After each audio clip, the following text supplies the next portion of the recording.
हाँ, आ जगह ने जीवीपी पॉइंट कहवाय એટલે કે ગાર્બેજ જ્યાં વધારે પડતું હોય એ જગ્યાને જીવીપી પોઈન્ટ કહેવાય। ત્યાં આગળ નગરપાલિકા દ્વારા બ્લોક, વોલ પેઇન્ટિંગ અને બીજું ત્યાં આગળ કંઈ થઈ શકતું હોય તો બાકડા પણ અમે મુકાઈએ છીએ, પ્લાન્ટેશન કરાવીએ છીએ અને આ જગ્યાને સુંદર બનાવીને નગરપાલિકાને સુંદર બનાવવા માટે અમે જે ટાર્ગેટ બનાવી રહ્યા છે જેના માટે અમે પહેલાં 13 પોઈન્ટ નક્કી કર્યા હતા।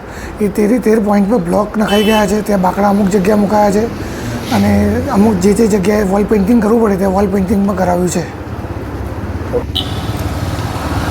ભારત દેશ આઝાદ થયો ત્યારથી મહાત્મા ગાંધીજી સ્વચ્છતા ઉપર બહુ જ ભાર મૂકતા હતા, કારણ કે સ્વચ્છતા હશે તો જ આરોગ્ય જળવાશે, દેશની પ્રગતિ થશે।